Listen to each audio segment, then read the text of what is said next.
안녕하세요. 서울 창업허브와 함께하는 조직진단 전문가가 바라보는 팀빌딩의 중요성 4차 시 과정을 시작하도록 하겠습니다. 1차 시 시작한 것 같은데 벌써 4차 시예요. 저희는 지난 시간에 조직 문화의 특징에 대해서 알아보았고요. 스타트업의 조직 문화와 각 기업의 성장 단계별 팀빌딩의 특징에 대해서 알아보았습니다. 스타트업의 조직 문화는 처음에 우리가 사업을 시작할 때부터 우리끼리 이거 합시다 라고 얘기하는 순간부터 스타트업의 조직 문화는 시작이 된 거고요. 각각의 팀빌딩의 단계의 특성에 대해서 2차 시와 3차 시에 걸쳐서 알아보았습니다. 이 단계에 대해서 궁금하신 분들은 앞에 강의에서 찾아보시면 많이 도움이 되실 것 같습니다. 그러면 이번 4차 시 업무 스타일별 커뮤니케이션에 대해서 알아보려고 하는데요. 업무 스타일별 커뮤니케이션을 알아보려면 우리가 지난 시간에 배웠던 스타트업의 조직 문화의 특징을 잠깐 리뷰하도록 하겠습니다. 우리는 성공적인 기업이 되기 위해서 목표의 설정이나 피드백, 부분이 구성원에게 얼마나 중요한지, 그리고 같은 방향을 바라보는 부분들이 기업의 성장 단계를 얼마나 단축시키는지에 대해서 알아보았는데요. 성장 단계의 기업은 구성원의 권한과 책임, 팀빌딩과 리더십을 통한 조직 성장의 방향 설정이 기업 성장의 가속에 중요한 역할을 한다고 지난 시간에 말씀드렸습니다. 또한 협업 및 팀 성과를 높이는 중요한 요소인 업무 효율을 높이기 위한 업무 스타일별 커뮤니케이션에 대해서 이번 시간에 구체적으로 알아보도록 하겠습니다. 인간관계 관련 빅데이터입니다. 인간관계에 대해서 어떤 생각이 드시나요? 사람하고의 관계 쉬우신가요? 저는 그렇게 쉽지 않더라고요. 다른 분들이 저한테 얘기할 때 사막에도 살아남을 사람, 굉장히 시끄러운 사람이라고 생각을 하는데 사실은 저는 굉장히 낯을 많이 가립니다. 인간관계에 대한 빅데이터를 알아보시면 긍정어보다는 부정어가 훨씬 더 많습니다. 이런 인간관계에 대해서 제일 어려울 때가 언제일까요? 서로 하기 싫은 업무를 할 때겠죠. 우리가 생각하는 가장 공평한 업무 분담, n분의 1 동의하시나요? 저는 정리하는 거를 잘 못해요. 근데 만약에 저한테 정리를 하라고 하면 정말 하기 싫을 것 같아요. 대신에 검색을 하라던가 아니면 무언가를 만들라고 하면 그건 굉장히 잘할 것 같습니다. 그건 밤을 새서라도 할 것 같아요. 각자 자기가 잘하는 부분을 많이 맡게 되더라도 그 부분에 있어서는 불평이 없지만 내가 잘하지 못하는 부분에 있어서 작은 업무라도 주어지면 그 일은 더 가중이 되죠. 그럼 과연 사람 수대로 n분의 1 나누어서 이렇게 업무를 준다는 것, 이 부분이 과연 공정한, 공평한 업무 분담일까요? 여기 막대가 있습니다. 이 막대는 몇 개로 보이시나요? 4개로 보는 분도 계시고 3개로 보는 분도 계실 것 같아요. 보는 관점에 따라서 다 다르게 보이기도 하겠죠. 이 부분을 우리는 업무에 한번 적용해 보도록 하겠습니다. 한 회사의 업무에 대한 각각의 필요한 역량을 나눈 것인데요. 여기 보시는 것처럼 업무에 따라서 필요한 역량은 다릅니다. 앞 강의에서 조직원들은 각각의 직무에 따른 업무에 대한 배분이 굉장히 중요하고 동기부여가 된다고 말씀을 드렸는데요. 만약에 내가 잘 하지 못하는 부서에 들어가서 이러한 업무를 진행을 하게 된다면 과연 그 사람은 만족할 수 있을까요? 여기에 우리가 필요한 것이 바로 업무별 커뮤니케이션에 대한 부분입니다. 우리는 앞 강의에서 기업 성장 단계별 팀빌딩 형성 단계에 대해서 알아보았습니다. 여기에서 우리가 한 가지 더 알아봐야 될 것이 있는데요. 조직 문화는 지향점을 바라보는 것이 중요하다고 말씀을 드렸는데요. 조직은 하나의 생명체로 개인 성향과는 또 다른 성향을 나타냅니다. 다른 패턴을 나타내는 것이죠.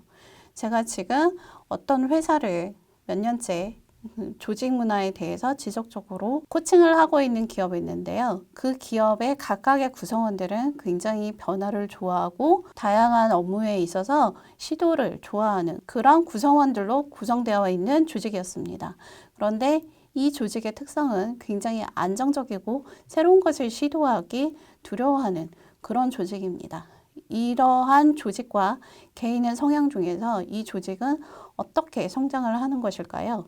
이 조직은 개인의 다양한 변화의 흐름보다는 조직의 성격에 맞게 안정적이고 굉장히 보수적으로 사업을 운영하는 그런 성향을 나타내고 있습니다. 따라서 개인은 개인의 성향보다는 조직의 문화를 따르게 되면서 내 개인 성향보다 조직의 성향에 맞게끔 업무의 판단을 하게 되는 것입니다. 조직문화 경쟁가치 모형이라는 것인데요. 미시간 대학교에서 김 카메론과 로버트 퀴넨서에 의해 개발된 것으로 조직 리더십 및 전략에 관한 조직 문화의 6가지 주요 차원을 평가하는 데 주로 사용되는 도구입니다. 이 도구는 총 4사면으로 나눠져 있고요. 혁신지향적 문화, 관계지향적 문화, 위계지향적 문화, 시장지향적 문화로 나눠져 있습니다. 1사분면은 혁신지향적인 문화로서 생동감 있고 활기가 넘치는 조직 문화로 새로운 조직과 새로운 문화에 대해서 유연성이 높습니다. 외부의 포지셔닝이 주로 초점이 되어 있죠. 관계지향은 2사분면에 위치하고 있으며 가족적이고 인간미가 넘치는 분위기의 문화로 관계지향에 대한 사람에 대한 관심이 높고 민감합니다. 그리고 내부의 유지에 초점이 되어 있습니다. 앞서 말씀드렸던 그 조직의 사례가 바로 여기에 해당이 될 것 같습니다. 세 번째, 3사분면에 위치한 위계지향 문화인데요. 공식화된 규칙을 중심으로 해서 결속되는 문화로 위계질서 시스템입니다. 우리가 생각할 때 군대와 같은 조직이라고 할 수 있을 텐데요. 이러한 조직들은 안정성과 통제가 필요하고요. 내부에 대한 유지가 초점입니다. 네 번째, 4사분면에 있는 시장지향 문화입니다. 계획과 목표 달성을 중심으로 해서 결속되는 문화로 시장 지향 경쟁과 빠른 의사결정으로 인해서 외부 포지셔닝에 초점이 되어 있습니다. 의사결정 단계와 이런 조직 문화에서 어떠한 부분에 연계가 있을까요? 바로 이 조직 문화의 스트레스 행동 때문입니다. 조직이 서로 마음에 잘 맞아서 원활하게 잘 운영이 될 때는 사실 큰 문제는 없습니다.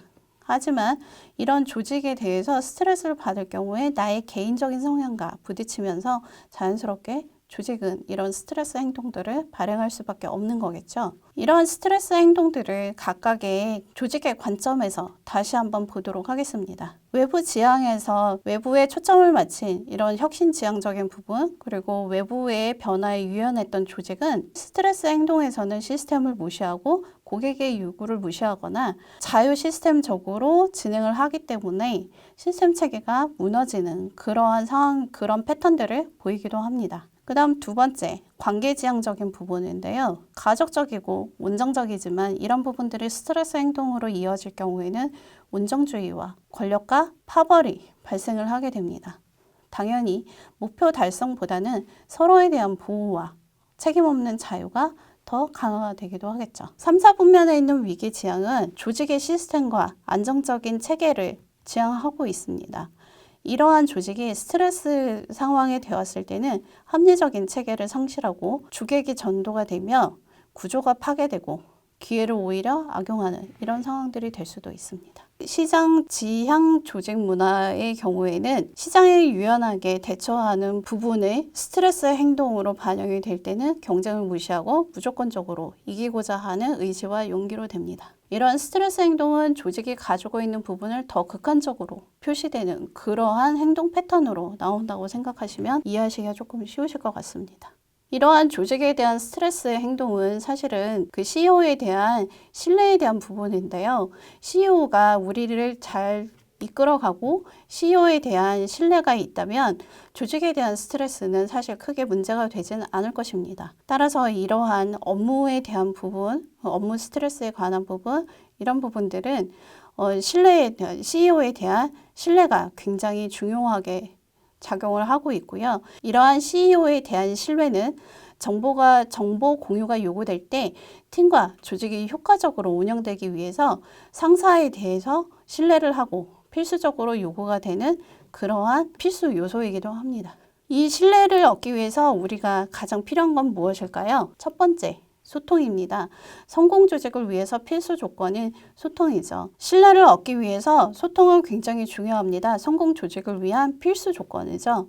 또 두 번째, 각자의 서로의 다름을 인정하는 것입니다. 이러한 다름을 인정할 때 CEO에 대한 신뢰는 자연스럽게 신뢰에 대한 부분이 늘어날 것이고 이 신뢰를 기반으로 했을 때 각자의 구성원들은 자신의 아이디어나 혁신성을 더욱더 발휘를 할 수 있을 것입니다. 4차 시 스타트업 조직의 성과를 높이기 위한 업무 스타일별 커뮤니케이션에 대해서 알아보았는데요.